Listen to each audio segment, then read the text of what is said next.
Olá, boa tarde. Estamos aqui recomeçando. Estamos retomando nossos estudos de sábado. Boa tarde. É muito bom podermos estar aqui. Começando, oi Samu, já chegando, o pessoal chegando para nosso estudo do livro dos médiuns. Vou só marcar aqui.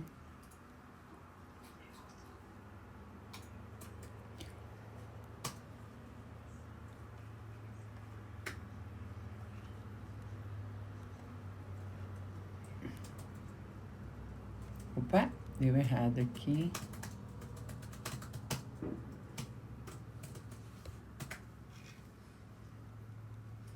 Quase certo aqui.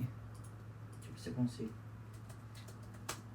Estudo do livro dos médiuns, publicando, fixando comentário, então, para que as pessoas saibam o que é. Nós estamos hoje no nosso 15º dia, não é, John? Hoje é o 16º estudo, 16ª aula. Então, vamos começar com boa tarde. O nosso estudo hoje está numa situação ímpar. Nosso cenário hoje está diferente. Nós estamos em Curitiba e hoje num ambiente totalmente diferente. Nosso participante, ao invés de estar aqui dividindo a tela comigo, está aqui para fazer os comentários, participar. E essa é a maravilha que a internet nos oferece, nos permitindo dinamizar as apresentações. E é com muita alegria que nós retomamos o estudo, a sequência do estudo. Hoje, terminando o capítulo 2, da parte 2, 16º encontro, vamos fazer assim, porque não é uma aula, que é um encontro maravilhoso onde a gente estuda a doutrina, para que nós possamos nos apropriar das informações e também poder questionar. Essa maravilhosa reflexão provocada é a doutrina espírita. É uma fé raciocinada. Ela nos oferece. Nós evitamos os dogmas humanos. Não temos hierarquia, não precisamos de interlocutores. Ela nos estimula a conexão direta com o Altíssimo.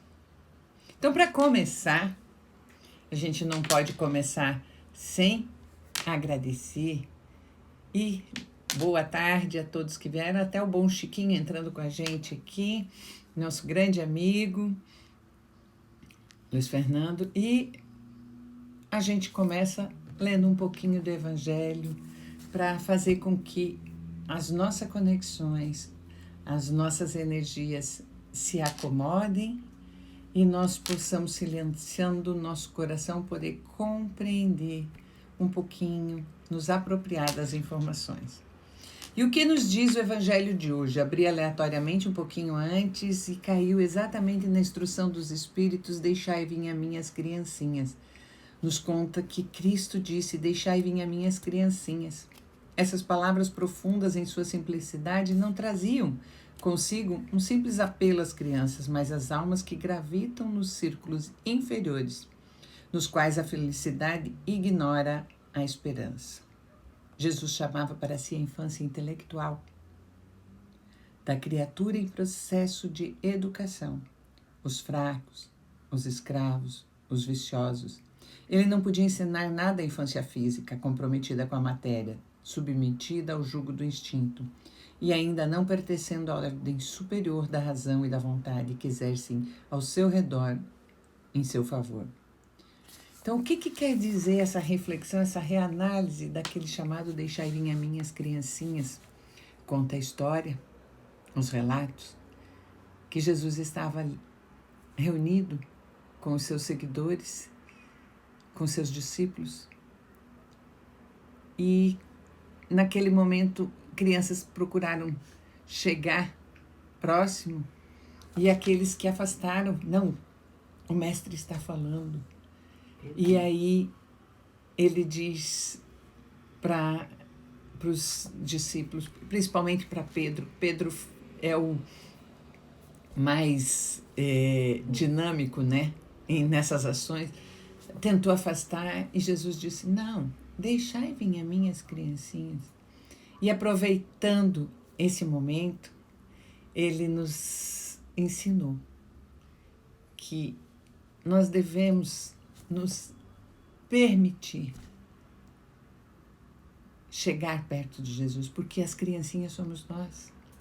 Nós ainda estamos em aprendizado, nós ainda estamos num processo de melhoria, de transformações com as nossas mazelas, com as nossas fraquezas, com as nossas dificuldades. E é por isso que nós estamos aqui estudando. Nada mais pertinente começar com uma mensagem dessa. Então, vamos lá? Vamos começar. Nós estudamos até então. Hoje a nossa... só fechando aqui. Hoje o nosso estudo vai ser um pouquinho mais curto. Nós vamos terminar esse capítulo em razão de que nós já estamos com bastante adiantado e nós estamos fora de casa. Estamos em viagem e marcando o nosso estudo. Fazemos hoje o encaminhamento e vamos encerrar para que na próxima aula, no próximo encontro nosso, nós podemos encaminhar. Oi, Lohana, Mariana, bem-vindos. Bom, estudamos até agora todas aquelas partes atinentes às reações daquela sociedade parisiense quando começou Kardec a organizar o processo das manifestações espirituais e tentando entender. Estamos, então, com registros feitos na região de 1860, naquela década, 1850, 1860. Então, há muito tempo atrás. Mas nós vamos ver, a cada momento, o quão presente é, o quão pertinente é cada apontamento, cada registro aqui. Estudamos aqueles, eles nos mostrou aqueles que refutavam as manifestações dos espíritos, estudamos o que são espíritos, estudamos o perispírito, estudamos aqueles que se identificam e já estão mais sensibilizados para a questão da vivência e aceitação da convivência espiritual e fazendo disso uma conexão com o Altíssimo. E aqueles também que são apaixonados e acabam entrando para o fanatismo, que também é refutado.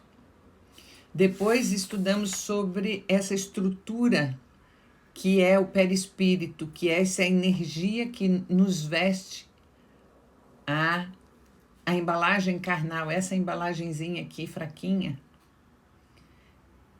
mas nos garante esse período encarnatório por até um século e um pouquinho, um pouco menos, cada um com a sua trajetória. Bom, e na aula passada, no encontro passado, nós tivemos um início desse capítulo que começa a trabalhar exatamente as mesas girantes. A primeira manifestação física começou com barulhos. Dos barulhos, há aquela resposta de sim e não, e aí ela foi, de certa forma, codificada para que as respostas passassem a ser de uma brincadeira de salão a uma informação de conexão com o plano espiritual e com situações mais inteligentes, certo? Então, ele deixa bem claro que as manifestações físicas eram aquelas que se traduziam em efeitos sensíveis e foram um dos primeiros a serem observados. Mesmo tendo passado por um período de modismo nos salões europeus, isso foi trabalhado e para aqueles que realmente levaram a sério, as mesas girantes foram um ponto de partida para a doutrina espírita. Nós terminamos nesse ponto aí, e hoje no item 61, lembrando que, pela linguagem, eu gosto de avisar a versão, a gente não tem nada com a editora, mas essa editora é a que nos tem dado essa versão a oportunidade de nós estudarmos esse livro maravilhoso que é o Livro dos Médiuns. Bom, então nós terminamos aí exatamente sobre o ponto de partida. No item 61 diz o seguinte, vamos lá? Então, começando a ler nosso processo de aprendizado aqui é com leitura e crítica. Então, quem quiser comentar, quem quiser se manifestar, nós estamos aqui acenando para cada um que entra, convidando para que sente, acompanhe o nosso estudo. Então, se algum comentário aqui no transcorrer, a gente traz essa informação. E o John, que hoje não pôde entrar, porque numa sala só a gente não consegue dividir essa participação, ele vai fazer alguns comentários que acredito que serão extremamente pertinentes em razão do tema que nós vamos estudar. E diz o item 61, para a produção de um fenômeno, nós estamos falando dos fenômenos espíritos, é necessário a intervenção de uma ou mais pessoas dotadas de uma aptidão especial, as quais designamos sob o nome de médiuns. Então, o que são médiuns? Médiuns são aquelas pessoas que têm essa aptidão, que têm essa capacidade. Agora vamos estudar sobre como esses médiuns atuam no processo, ele sempre descrevendo aqui as mesas girantes. Depois nós vamos para os outros tipos de efeitos. Nós estamos falando em efeitos físicos.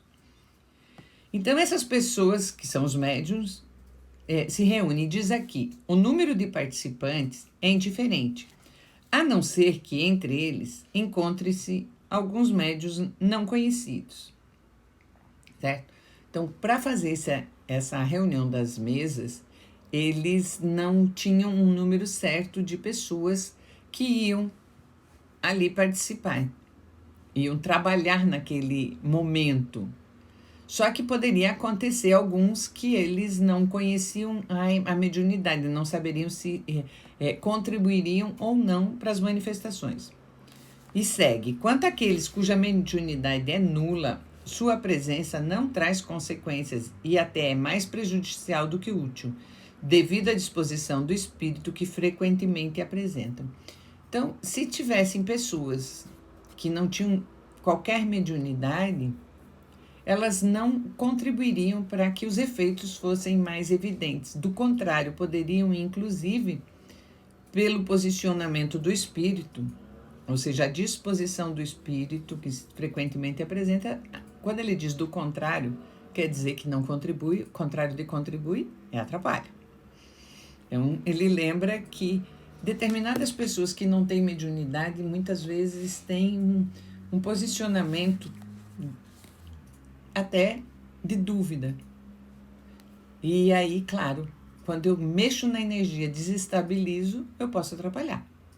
Até hoje, numa reunião mediúnica, quando nós encontramos pessoas participando, que chegam dentro de uma casa espírita para participar, alguns que vão só com o ímpeto da curiosidade acabam atrapalhando, porque eles começam a duvidar, eles começam a prestar mais atenção na manifestação espiritual do que na própria situação que ocorre ali.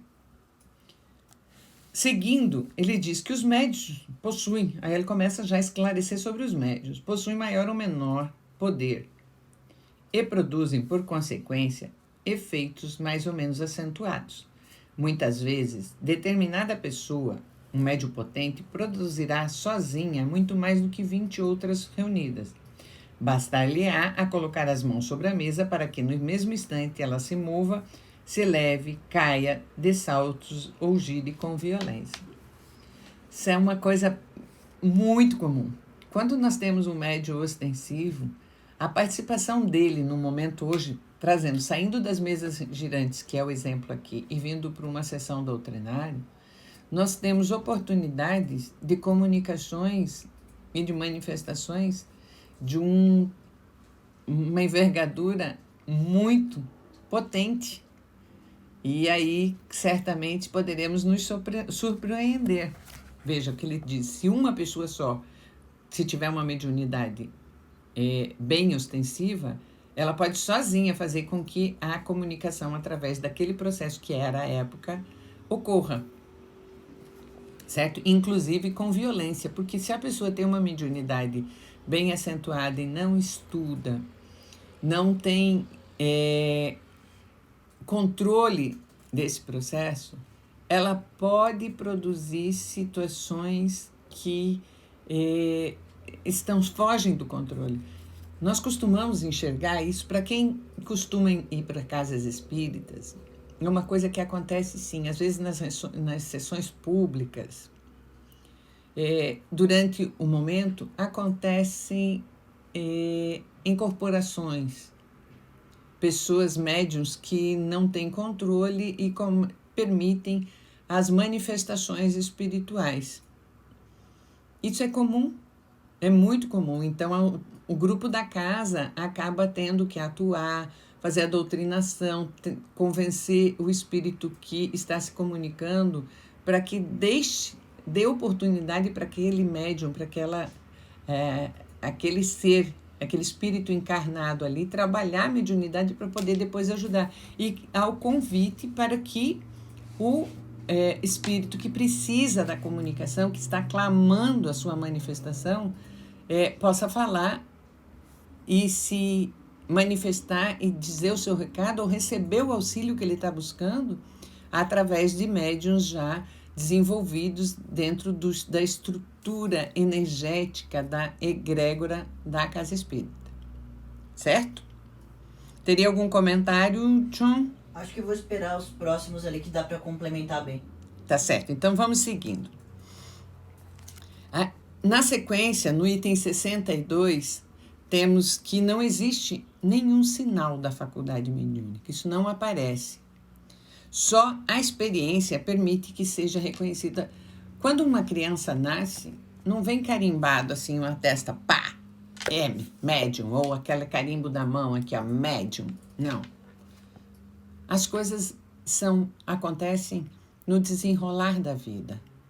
E nesse processo, nós destacamos a importância do estudo para que a capacidade mediúnica, para que o dom mediúnico, a faculdade mediúnica seja desenvolvida. Ele segue dizendo: se numa reunião alguém quiser experimentar, basta simplesmente sentar ao redor de uma mesa, colocar as mãos espalmadas sobre ela, sem pressão nem contração muscular. Antes, no princípio dessas experiências, como se ignoravam as causas dos fenômenos, aconselhavam-se numerosas precauções, hoje reconhecidas como absolutamente inúteis, como, por exemplo, a alternância dos sexos, ou ainda o contato entre os dedos mínimos das diferentes pessoas de maneira a formar uma cadeia ininterrupta. Essa última medida parecia necessária quando se acreditava na ação de uma espécie de corrente elétrica. Mais tarde, a experiência demonstrou sua inutilidade. Vamos devagar aqui porque tem muita informação. Voltando sempre, esse livro começa relatando as experiências da época das mesas girantes. Porque eram os fatos concretos. Alguma fala, John? Ele começa a ficar mais técnico agora. Começa as explicações, mas mais técnico. Mediunidade ectoplasmática, mediunidade disso. Começa a ficar técnico. Isso, para ele entrar nessa tecnicidade, ele está nos relatando algumas práticas que aconteciam até então. Então, veja, ele diz que se a pessoa é médium e eu quero estudar, entender essa capacidade mediúnica, basta ela entrar naquele processo das mesas, a silêncio, e se predispuserem, que estão predispostos a fazer o trabalho de conexão mediúnica, o trabalho mediúnico que nós chamamos hoje. Só que ele já critica formatos criados pelos homens. Nós precisamos cuidar muito sobre os dogmas, as coisas que nós encarnados criamos. Veja bem, O que ele já critica à época, as rotinas implementadas por homens num processo mediúnico. No princípio, essas experiências, o que ele diz? Aconselhavam precauções. Exemplo, alternância de sexo. O que era? Num determinado período, na hora da reunião da mesa mediúnica, na reunião onde que ele se buscava a conexão, eles procuravam colocar um homem e uma mulher, imaginando que essa alternância contribuísse.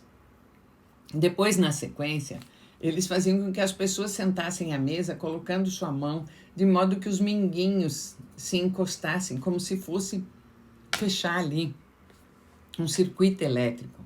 A egrégora que nós falamos, que nós precisamos construir uma egrégora de luz, é um campo energético fluídico. Não é algo que nós aqui possamos medir tal qual emendar 2 fios. Não. É um processo realmente criado num ambiente da fluidez das energias, que a gente faz o conceito energético, mas não é a mesma energia gerada por um gerador de luz. A energia é uma energia plasmática, é uma energia fluídica, é a energia ambiental. Então, por isso essa diferenciação. E ainda,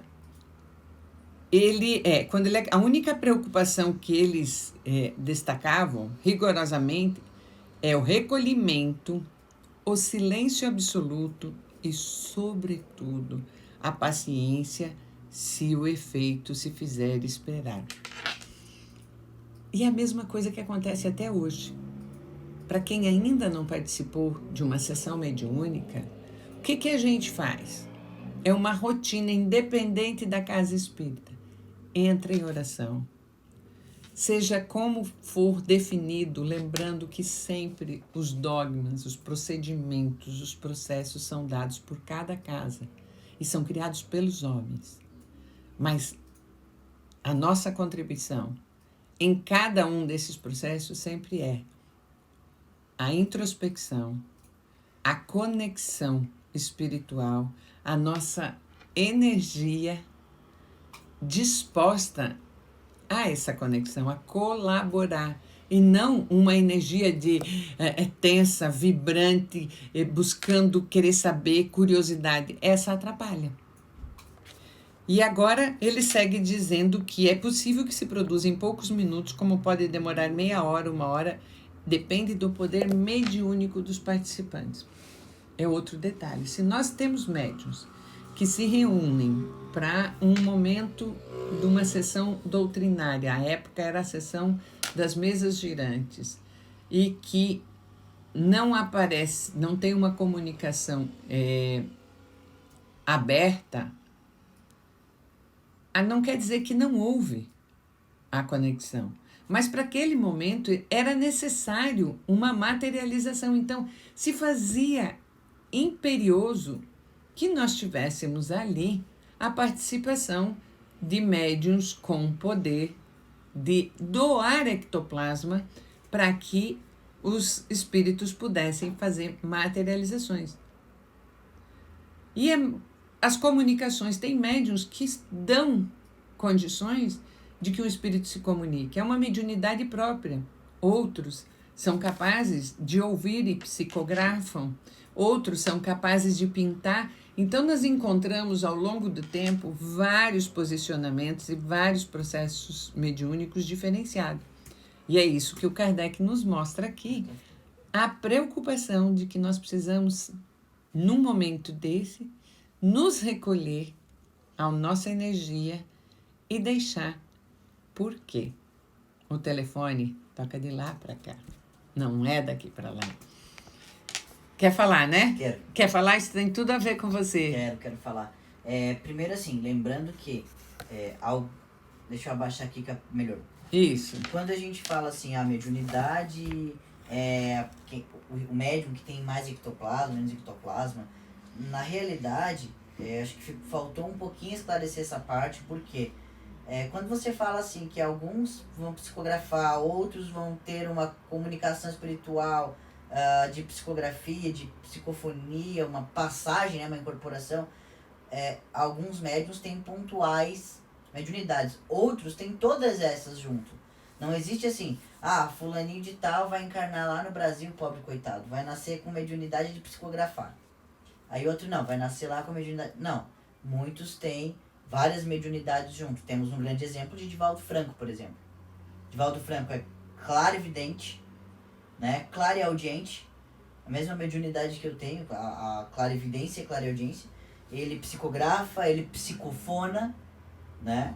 E ele também tem a doação ectoplasmática para materializações, certo?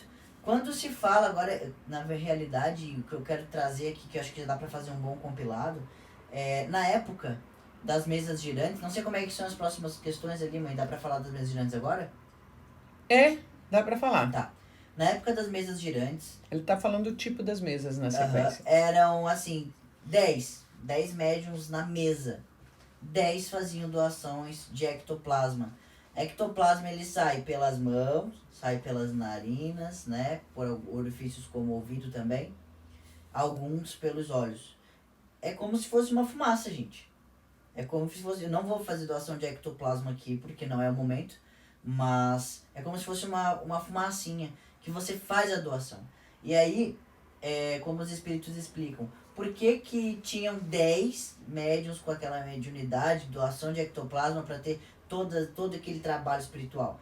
Porque no plano espiritual foram escolhidos um por um, foram escolhidos a dedo, porque a doação de ectoplasma nos arranca, assim, ó, a energia é igual o iPhone com a bateria viciada. Tu olha assim, ó, tá 100%, doa ectoplasma, desce 1%. A doação de ectoplasma é isso, a gente perde muita energia, a gente doa de verdade. E o porquê de tantos médiums juntos também? Porque um doava ectoplasma pro espírito, outros doavam ectoplasma para quem estava doando para fora. Ia fazendo uma rede ectoplasmática para dar força também para os médiums, certo? Os espíritos pensaram nisso estrategicamente, porque senão não teria como psicografar durante meia hora, por exemplo. Se todos que estivessem ali estivessem doando ectoplasma somente para os espíritos trabalharem, teríamos em 30 minutos 10 médiuns desmaiados, né? Mas assim, quando falando tecnicamente, foi uma rede de energia. Por que nas casas espíritas, pelo menos na casa espírita que nós frequentávamos ali, centro holístico, fazia uma conexão de rede muito bonita na hora da oração. Uma mão doa, a outra mão recebe. Assim, um médium doando para que estava recebendo de um lado, enquanto... Consegue fazer com a mão ali, mãe, para mostrar para eles? Isso. Uma mão doa e outra recebe. Por quê? Enquanto um doava ectoplasma de um lado, recebia ectoplasma de outro do outro lado. Né? Porque assim, alguma pessoa que já conhece a doutrina, que já sabe mais tecnicamente um pouco mais avançado, pode questionar isso, né? O fato de que, tá, mas peraí, 10 médiuns doando ectoplasma para os espíritos, como é que funcionou isso? Não, foi estrategicamente pensado, até porque Deus é perfeito, ele pensa em tudo, né, gente? E estimulou isso, exatamente, intuiu aqueles grupos a criarem esses grupos que davam os resultados. Isso mesmo. Acho que é isso por enquanto. Pois é, só você acho que não foi assim tão claro, John, vou complementar, na história da energia, porque você, depois de um momento mediúnico, a pessoa que tem mediunidade ostensiva, que ela permite as comunicações, seja por uma passagem, por uma incorporação, seja por uma psicografia, qualquer tipo, é notável que a pessoa, o médium, ele termina, ele tá fraco, ele tem fome, ele tem uma sede infernal, porque o organismo dele se enfraquece. E Chico vivia doente por quê? Exatamente por conta disso, porque precisava repor. Então, por isso que um médium, quando começa a trabalhar a mediunidade, ele passa a ter rotinas para poder se manter estabilizado e poder fazer o seu trabalho de mediúnico. Seguindo no item 63, temos que acrescentamos ainda que a forma da mesa, a matéria que é feita, a presença de metais, de seda nas roupas dos assistentes, o dia, a hora, a escuridão, a luz, são tão indiferentes quanto a chuva ou o bom tempo. Somente o volume da mesa tem alguma importância nisso, e apenas nos casos em que o poder mediúnico é insuficiente para vencer a resistência. Caso contrário, uma só pessoa, até mesmo uma criança, pode levantar uma mesa de 100 quilos, ao passo que em condições menos favoráveis, 12 pessoas não se fariam mover a menor mesinha de centro. Bom, vamos mais um pouquinho à análise dos dogmas, das crenças humanas. Veja, há muitas manifestações, há muitos entendimentos, há muitas regras, rotinas em casas espíritas que diz, primeiro, que tu tem que ir de branco. Segundo, porque tu tens que usar sapato assim, tem que botar perfume assado, pode ter brinco, não pode ter brinco, pode ter metal, pode não pode fazer isso, pode não fazer aquilo. Ou seja, regras que são criadas pela organização encarnada daquela casa, não para manifestação espiritual. A manifestação espiritual não precisa disso. Ela não necessita de procedimentos, de formas para isso.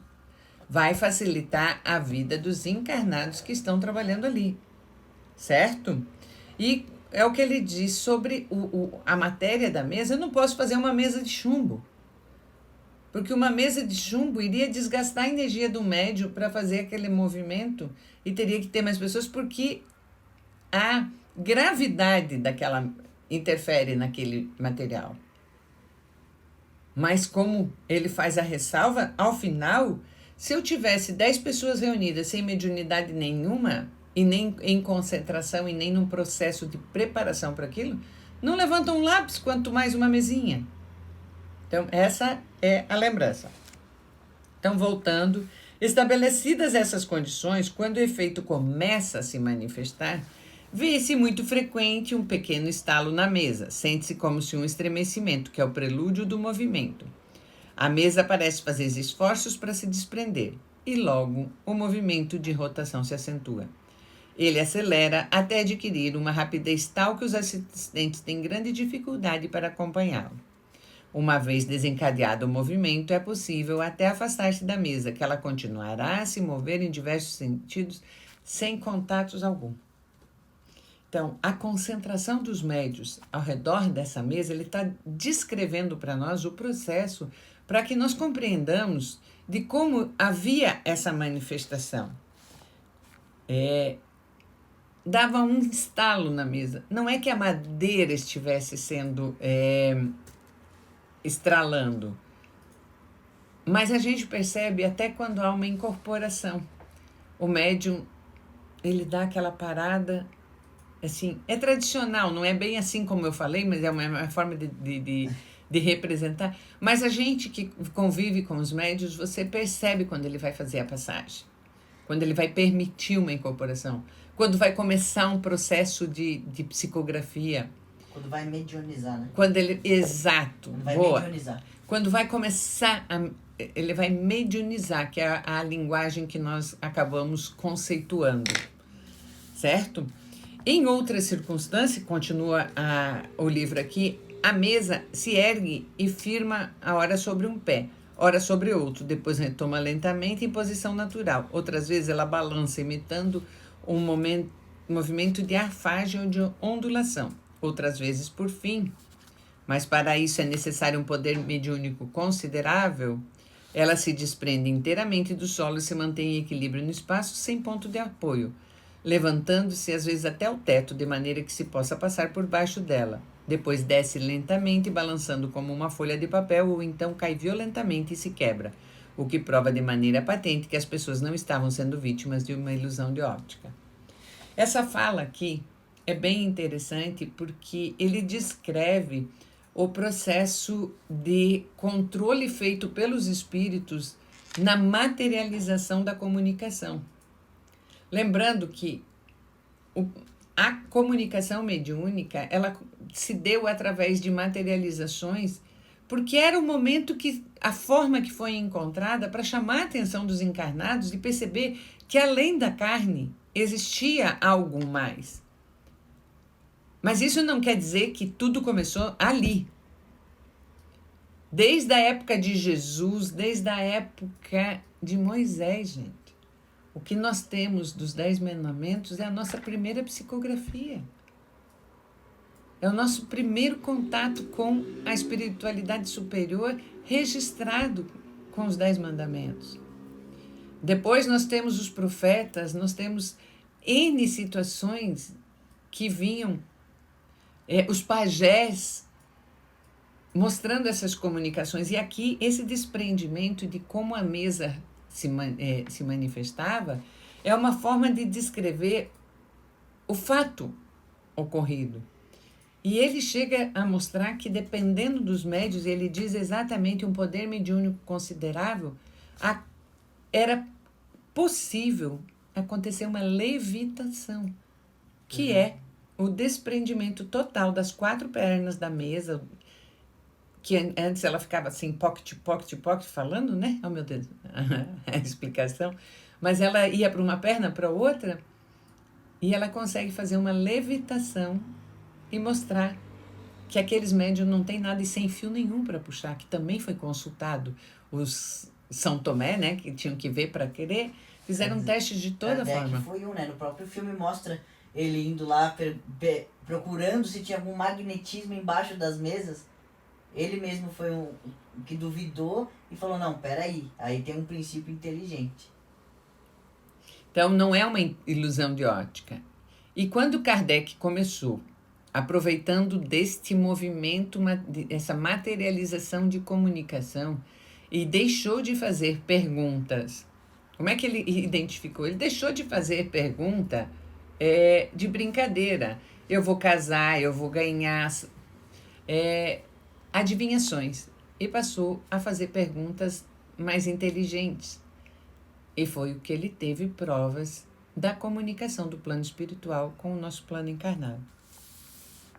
E o último item desse capítulo diz o seguinte: outro fenômeno que se produz muito frequentemente, conforme a natureza do médium, é o das pancadas no próprio cerne da madeira. Sem nenhum movimento da mesa, esses golpes, algumas vezes bem fracos, outras muito fortes, se fazem ouvir em outros móveis do aposento, nas portas, nas paredes, no teto. Voltaremos a tratar disso em um instante quando as pancadas ocorrem na mesa, produzindo uma vibração facilmente perceptível pelos dedos e, sobretudo, bem distinta quando se põe a orelha sobre ela. Bom, ele nos alerta que, em outro momento, ele vai estudar mais, nós vamos estudar aqui nesse livro, sobre os barulhos, mas o barulho do toque, toque, toque, muitas vezes a comunicação, dependendo do espírito que não fazia o processo de levitação de partes da mesa, de movimentação, fazia uso com respostas, com barulhos, nas respostas de sim ou não, dando informações para atender à demanda daquele grupo que fazia as perguntas, certo? E não era um bater de dedo assim como nós batemos, porque essas comunicações, o grupo estava inclusive reunido aqui e o barulho se dava lá no armário de lá, no canto de cá, mostrando que haviam outras energias ali, outros espíritos que se comunicavam não obrigatoriamente aonde os encarnados estavam programando.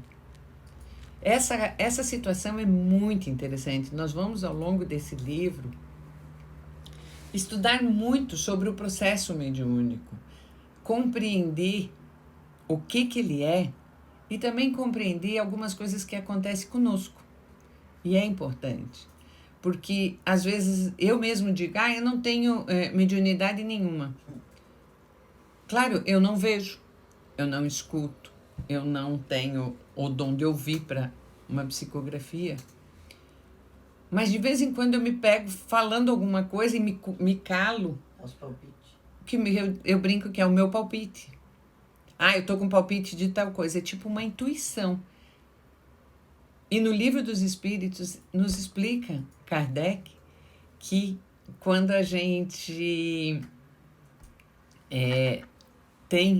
está no nosso dia a dia numa pergunta feita assim, os espíritos podem interferir na nossa vida encarnada? E a resposta que foi tida, eles interferem mais do que você é capaz de imaginar. Esse é o alerta. Dependendo do que nós permitimos, eles podem inclusive nos conduzir. Certo?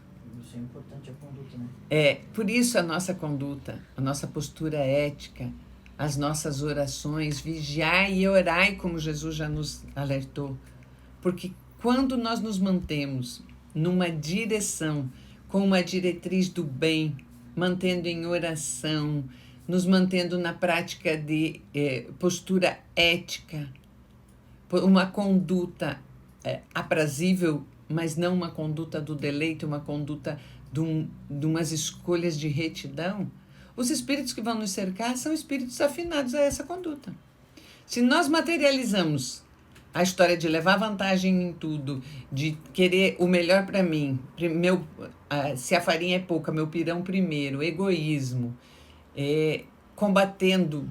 sem combater as nossas mazelas, os espíritos que vão se alinhar a nós são espíritos afinados com esse pensamento.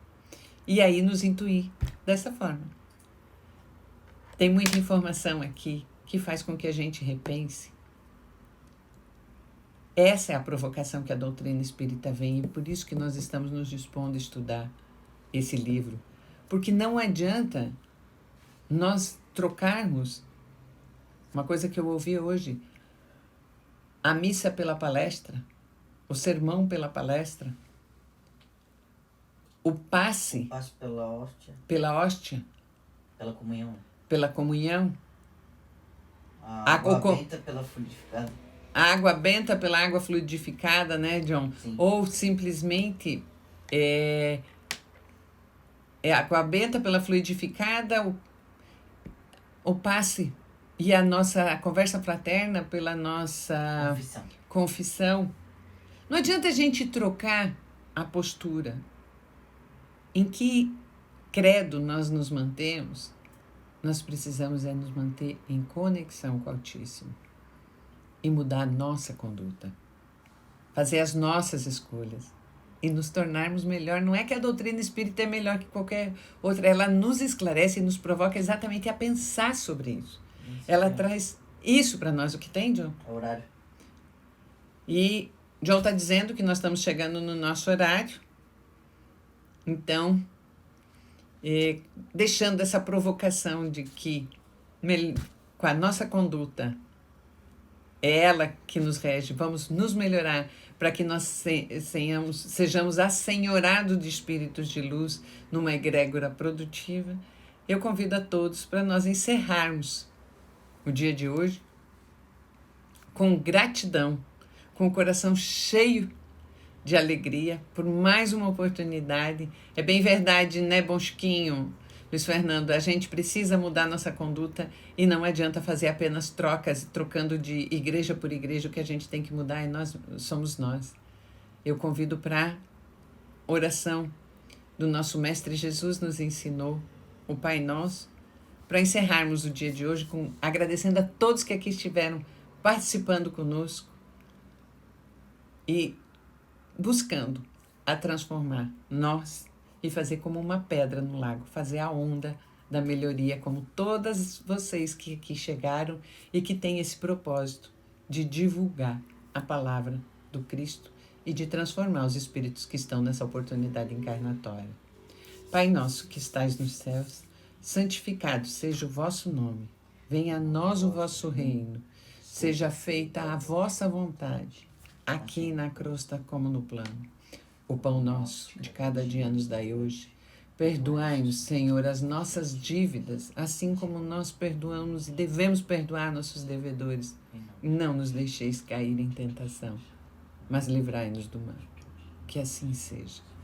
Obrigado, gratidão e até sábado que vem no nosso estudo do livro dos médios, quando nós vamos começar o capítulo 3, Manifestações Inteligentes. Essa é boa. Esse capítulo Esse vai ser bom. Até lá. Tchau, tchau.